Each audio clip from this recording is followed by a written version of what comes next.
Oke YouTube. Sik, urung opening wis ujuk-ujuk ae. Maaf ya, Bos. Oke, jadi opening dulu ya. Oke YouTube, nama aku Adam Arnab. Welcome back to my channel.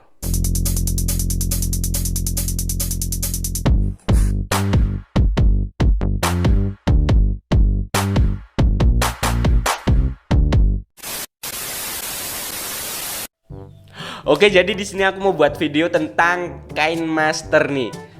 Ya bukan KineMaster doang sih, tapi ini juga bisa diterapin di aplikasi-aplikasi edit video lainnya. Buat kalian nih yang suka ngedit video pakai aplikasi KineMaster atau aplikasi yang lainnya, pasti nggak asing lagi dengan kata-kata laju bingkai sama laju bit. Oke, jadi di sini aku mau jelasin tentang laju bit sama si laju bingkai ini. Tapi sebelum aku mulai videonya, aku mau minta tolong ke kalian, buat kalian yang lagi nonton ini dan buat kalian juga yang belum subscribe channel ini, ayo monggo sekarang juga subscribe channel ini. Karena dengan kalian subscribe channel ini, kalian akan mendukung aku semakin rajin untuk ngupload videonya. Dan jangan lupa tekan tombol loncengnya biar kalian itu nggak ketinggalan sama video-video yang akan aku upload ya setiap saat gitu loh. Oke. Oke, langsung aja kita ke pembahasannya, nggak usah lama-lama lagi. Nah, jadi kita bahas dulu aja si laju bingkai ini dan sama si laju bit ini, biar kalian tuh tahu dulu pengertiannya. Jadi laju bingkai itu bahasa Inggrisnya frame rate. Pasti kalian gak asing lagi sama yang namanya frame rate atau bahasa singkatannya FPS. Nih buat kalian yang suka ngegame itu, kalau FPS-nya kecil itu pasti gambar dari gamenya itu akan patah-patah kan. Nah, jadi frame rate itu ukuran kecepatan pada setiap frame atau gambar yang akan ditampilkan per detiknya. Biasanya ukuran frame rate itu diukur dalam satuan frame rate per second atau yang disingkat bisa jadi FPS. Nah, jadi di sini kalau FPS kalian itu semakin kecil, misal kalian ngambil video atau ekspor video dalam ukuran FPS-nya itu 12 FPS, maka hasil video yang kalian ekspor atau record itu akan jadinya patah-patah gitu loh. Misal kalau pergerakan tangan cepat gini, kalau di slow motion itu akan terlihat patah-patah seperti cetek. Nah, begitu juga di dalam game.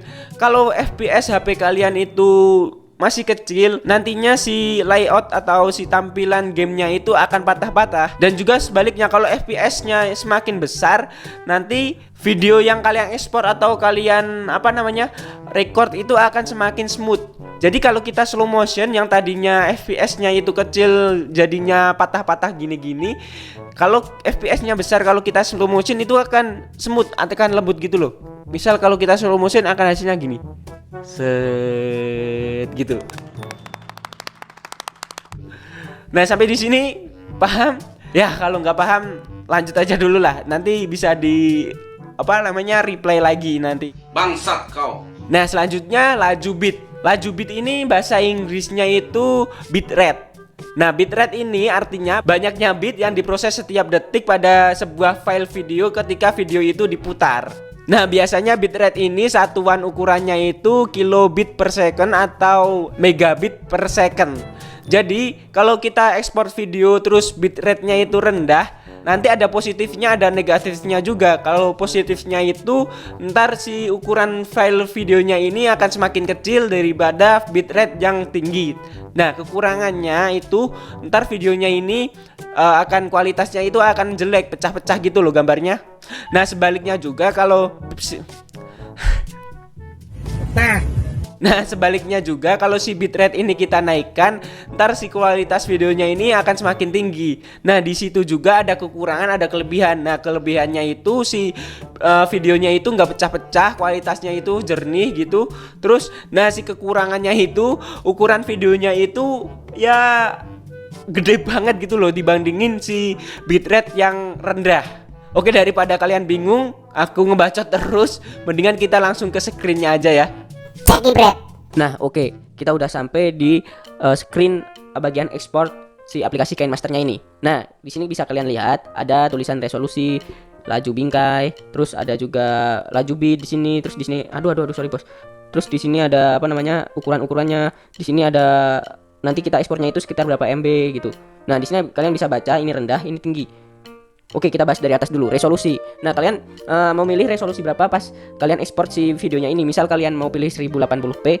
Nah, di sini ada settingannya sendiri-sendiri, ada apa namanya ya? Kok apa ya namanya? Setiap gini aja, setiap apa namanya, setiap resolusi itu ada pengaturannya beda-beda. Terus setiap laju bingkai itu juga ada pengaturannya beda-beda. Misal di sini kita pakai resolusi FHD 1080p. Nah, kita pakai laju bingkainya 30. Nah, di sini laju bitnya yang direkomendasiin untuk YouTube itu sebesar 8 Mbps. Oke, anggap aja ini 8 Mbps ya. Kalau kita rubah ke rendah, ntar si gambar itu akan pecah-pecah. Nah, di sini bisa kita lihat kalau kalau laju bitnya itu rendah, ini kita ekspor itu nanti kisaran sekitar 332 MB. Tapi kalau kita naikin laju bitnya ini misal ke 8, ntar ukurannya ini kisaran 842 MB. Nah, kesimpulannya kalau kita tinggiin itu ukuran videonya ini semakin besar. Tapi kalau kita rendahin itu ukuran videonya itu semakin kecil gitu loh. Terus juga ini bergantung juga ya, kalian bisa pilih-pilih laju bingkainya. Kalau mau laju bingkai si Cinema ini 24 ini itu kurang bagus ya kalau saran saya, kalau buat ingin vlog atau ingin bikin video terus ada mukanya gitu, itu kurang bagus saran saya. Nah, di sini paling bagus itu 30p. Aslinya KineMaster itu ada yang udah sampai 60p tapi saya belum download ya. Ini KineMaster versi berapa saya lupa ya. Nanti di akhir video saya screenshot KineMasternya itu versi berapa. Nah, jadi untuk standar-standar syarat-syarat bukan syarat-syarat ya. Syarat-syarat setiap pengesporannya ini ada syarat-syaratnya, Bos. Gimana sih ngomongnya? Susah banget. Nah, ntar syarat-syaratnya aku share di sini nih, sekarang aja nih. Cetek. Nah, ini dia syarat-syaratnya. Aku kasih waktu kalian selama berapa ya? Aku kasih waktu kalian 10 detik buat screenshot ini. 1 2 3 4 5 6 7 8 9 10 cetek. Udah aku ganti lagi. Nah, jadi tadi itu adalah syarat-syarat kalau kita itu mau mengekspor video itu berapa P itu laju bingkainya berapa, laju bitnya itu berapa. Kalian bisa contoh itu.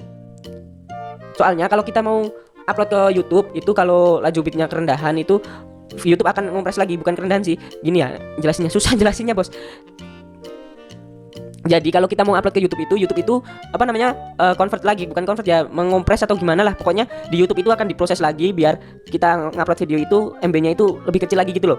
Nah, kalau kita ngatur laju bitnya ini lebih rendah yang direkomendasiin dari YouTube, ntar kalau kita upload ke YouTube, ntar hasil videonya itu semakin pecah gitu loh. Kalau kita nggak memenuhi rekomendasinya, makanya di sini kita harus memenuhi rekomendasinya. Kalau kita nggak mau video kita itu ntar pas diekspor itu jadinya jelek. Sayang juga aku tanyakan. Oke, mungkin sekian dulu dari saya. Kalau ada kurang lebihnya mohon maaf. Oke, ini aku tunjukin dulu ya versi si KineMasternya ini, Ceki Bread. Nah, ini versi KineMasternya. Oke, udah aku tutup dulu, cetet. Oke, terima kasih buat kalian yang udah mau klik video ini dan nonton sampai detik ini. Terima kasih juga buat kalian yang merasa video ini bermanfaat dan berguna. Silahkan kalian like dan share video ini ke teman-teman kalian ke sosial media.